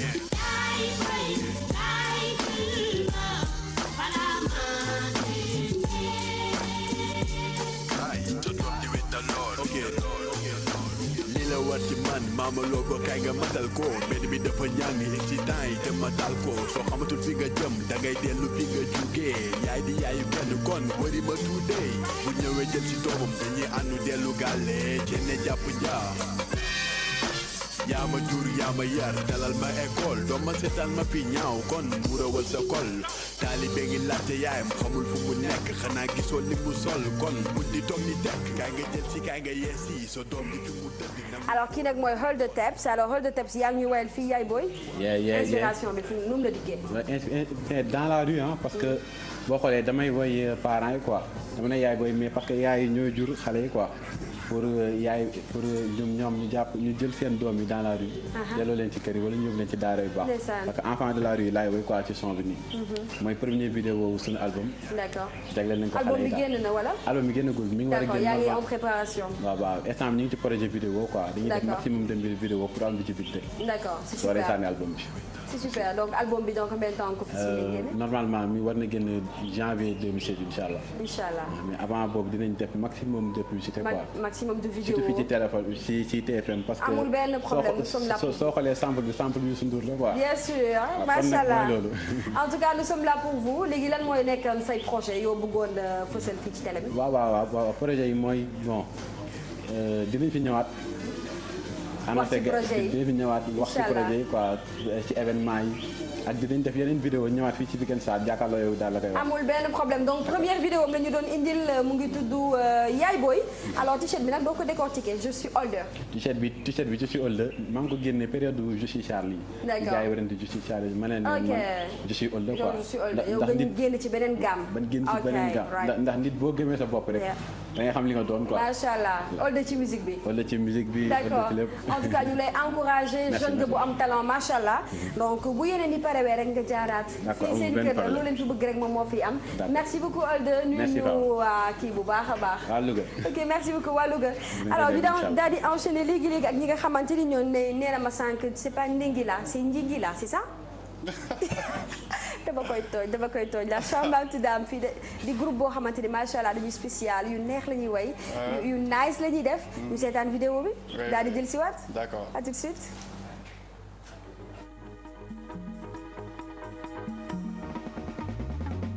damay consommer local taxaw defar Sénégal dema teewal sunu gaal ndax réew mi dama fee awaar kon nañ leen jot ci gaaw réew mi mën a jëm kanam mu jóg door waar benn yamba duñ ko xaar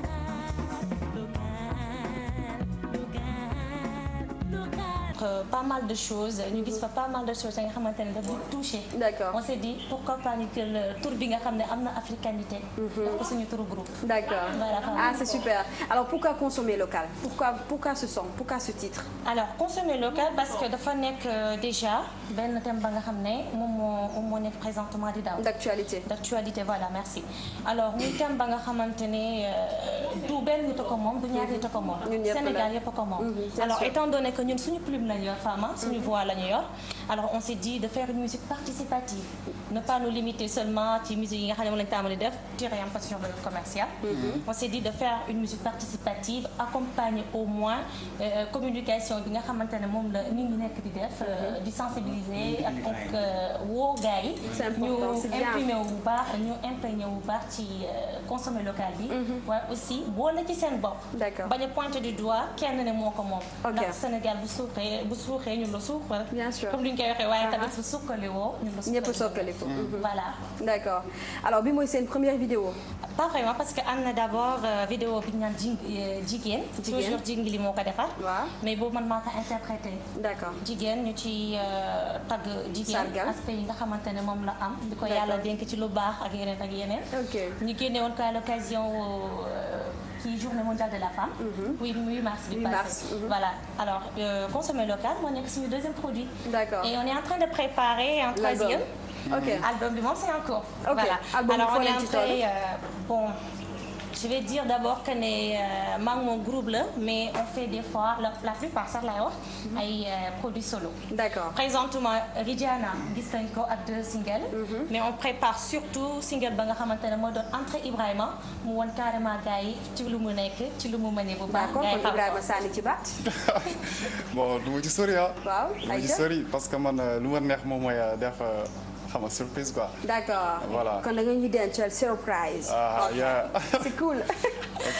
ok donc ñu ngi leen di encourager donc on espère que ñi nga xamante ni ñoom ñooy gën a jàpp ci consommer local bi dinañ gis loolu gën ko véhiculer message bi. pour que ñun ñu mànkoo di consommer li nga xamante ni moom la ñuy bay ci suñu biir parce qu'on a énormément de richesses on a énormément de ressources on a énormément de choses qu'on peut exploiter ici au Sénégal donc c'est une très bonne initiative.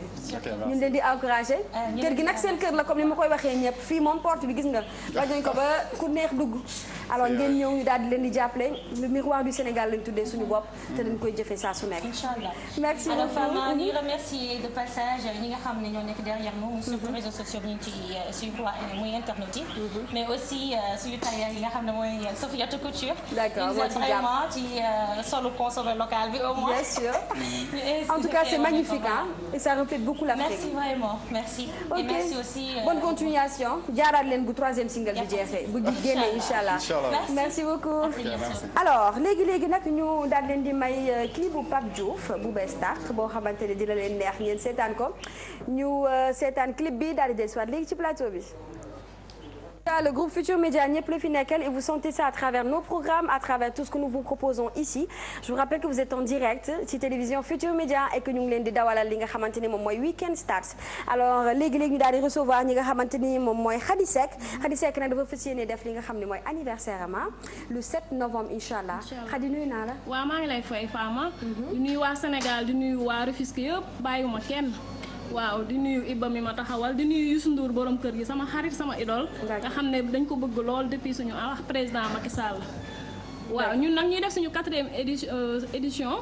le samedi 7 novembre incha allah. yéen fas yéene organiser. waaw ñun ñoo koy organiser amuñu sponsor amuñu dara mais ñu ngi koy def malgré chaque année ñu ngi koy def au cercle Maurice Gueye de Rufisque. d'accord Rufisque ngeen ko fas yéene organiser. d'accord. waaw may gërëm waa Rufisque yi ci jàpp ñëpp. di gërëm waa Arafat ñi nga xam ne ñoo ciy sonn. su ma xewlee ñu ñëw song ko xam nga ñun ay artistes handicapés lañ defuñu dara. lu dul musique. musique moo passion la ci ñun te Youssou Ndour moo ko def ci ñun. bëgg nañ nag appuyer ni mu jàppalee Ablaye Mbaye mu ñëw appuyer ñu noonu parce que ñun musique lañ am. inchaallah lañ fas yéene teral suñu ay waajur. xam nga may gërëm sama sponsor bi nga xam ne moom laa am muy Moulay Couture. waaw su ma xewlee moo ciy ñëw jàpp ci.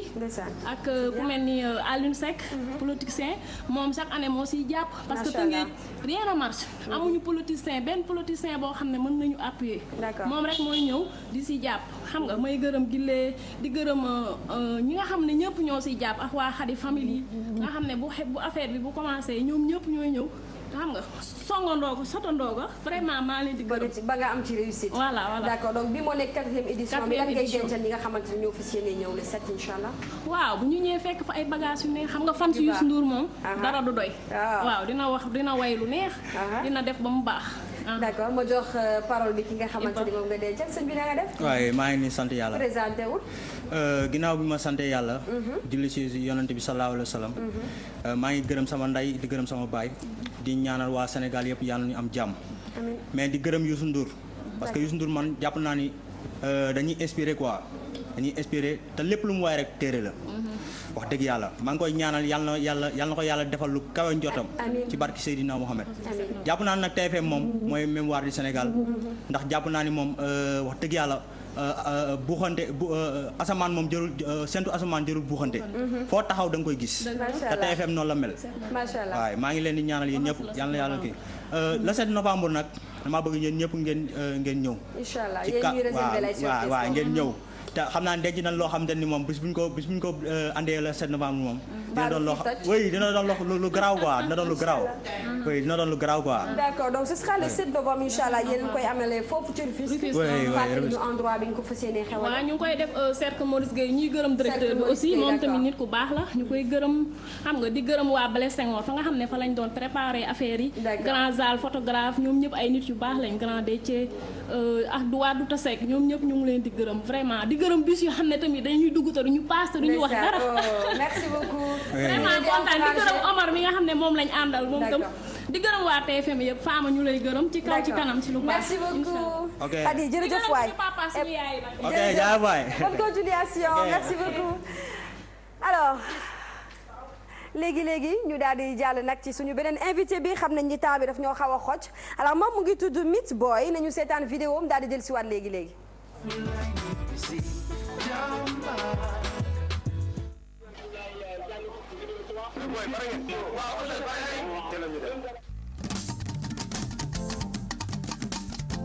jigéenu Sénégal lu ngeen di xaar sa jot na Fat Thiam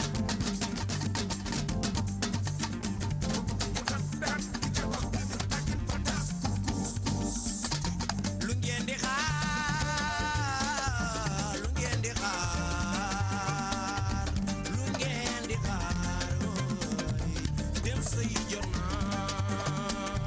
lu ngeen di xaar lu ngeen di xaar sa jot na lu ngeen di xaar dem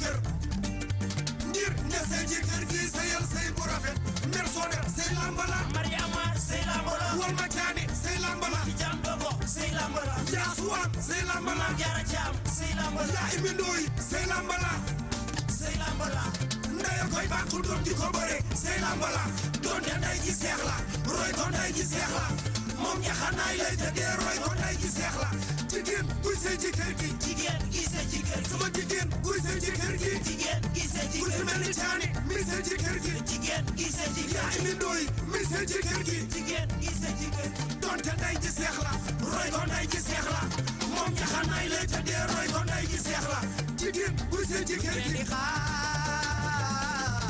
lu ngeen di xaar jigéen bu Sénégal lu ngeen di xaar sëy jot na dem sëy jot na jigéen bu Sénégal lu ngeen di xaar sëy jot na lu ngeen di xaar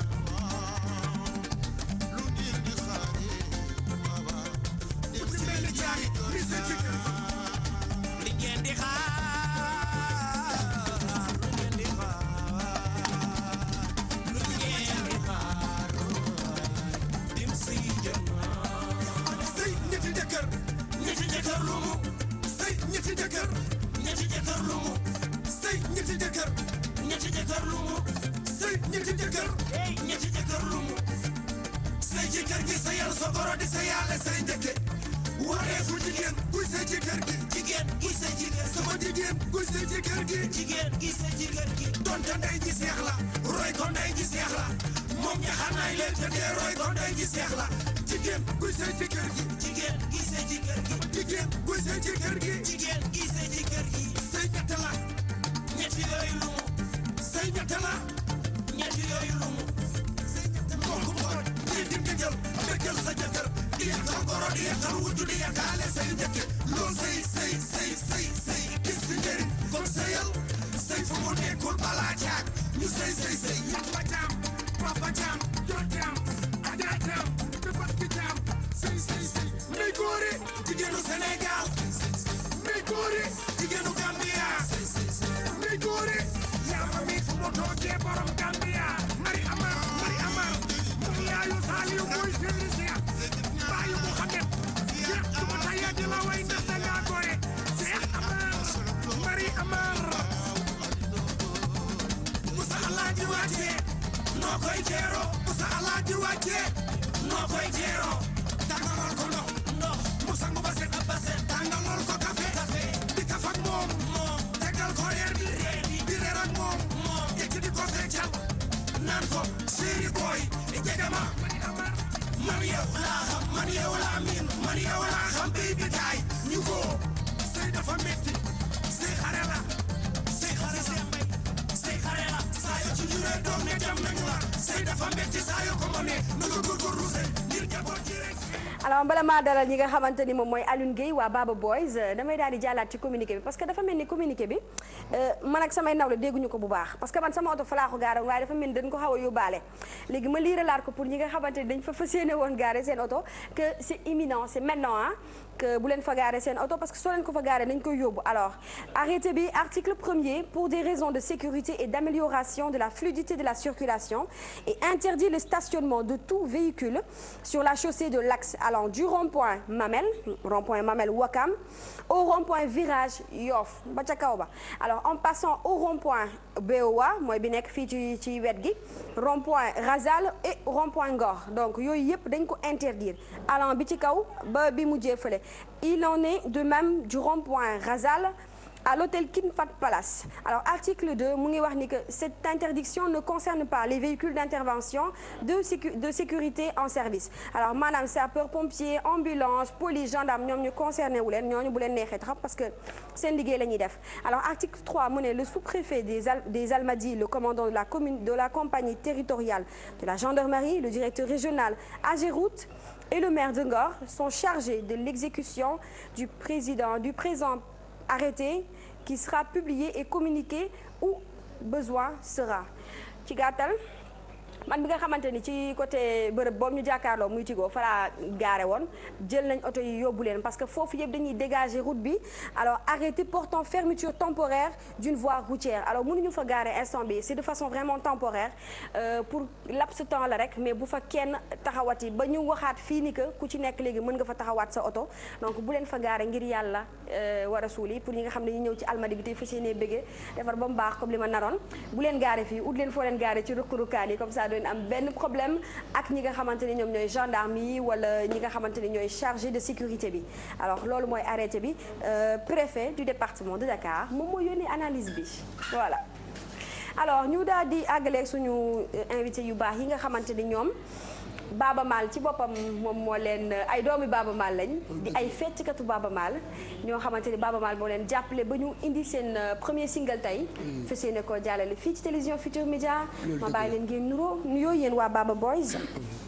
salaamaaleykum waa Sénégal ñu ngi leen di nuyu kenn ku ci nekk sa tur ak sa sant di nuyu suñuy yaay ak suñu papa yi di gërëm ñëpp ñi nga xamante ni ñoo ñuy jàppale rawatina ci nag ki nga xamante ni mooy Baaba Maal ñu nekk ay doomam mu bëggal nu boppam fu nekk ñu fay ànd ak moom ci àdduna bi moo tax tey ñu ànd ceeg benn affaire boo xam ne benn produit bu sew la ñu liggéey ko léegi nag dañ ko bëggal ñëw lancé fii nga xamante ni mooy TFM balaa ñu koy teg benn télé ñu ñëw teg ko fii nga xamante ni ñun mun naa wax ne ki ko moom artiste la ni comme ñun dëgg la mais tamit suñu njiit la ba pare suñu papa la muy doomu ndey Baaba Maal teg ci waaw d'accord alors seen way bi lan la doon wax waaw way bi nag moom sëy la parce que ñun fii lañ dëkk Sénégal gi mais xale yi jigéen ñi sëyatuñu daal dañu gis jigéen ñi sëyatuñu te ñun ay jigéen ñi sëyatul wala góor ñee yoratul benn jabar boppam xam nga rek jigéen ñi ñoom boo yorul jamono ji moom xam nga doo taxaw ak jigéen boo xamante ni macha allah sëykat da di wax yenn xeetu wax yi di ñu ko lancé damay tontanteeg yow kon mu neex waaw mais yéen a yoratul jabar non rectification yéen a yoratul kenn non bëgg nañu yor jabar yéen takkatoo leen sax nag foofu man sama xarit yi nga xam ne célibataire dañoo mujjee bëri non c'est que du loolu xale yi jigéen ñi tey boo ñëwee di ñaan waaw wala nga ñëw di xale yi sax bëgg nañ sëy waaw mais parents yi ak ñi leen léegi jóge nga ci xale yu jigéen ñi léegi parents yi ngay xas parce que non xale yu jigéen ñi tey lu ñu ànd bëgg nañ ko def mais xale seen parents yi am na ci ñoo xamante ni xaalis moo leen ciy tax a jóg am na ci ñoo xamante ni puukare gu rëy moo leen ciy tax a jóg d'accord te ñun yoruñu quoi ak dëkk bi yow da nga am ni mu problème méttee boobu personnel wala non ñun ñëpp am problème ñun xale yu góor ñi ci àdduna bi ñëpp am problème boobu noonu mel ni moom daa am problème bi Alioune Gueye mii man maa ngeeg lu baax loo xamante ni maa ngi labat kon takkagoo nii ngay waxee ak man nii non asu jon mi ngi may xaar yàggatul dara leer dama ni génn naa ak astu 10 ans non 13 ans lañ def ci ren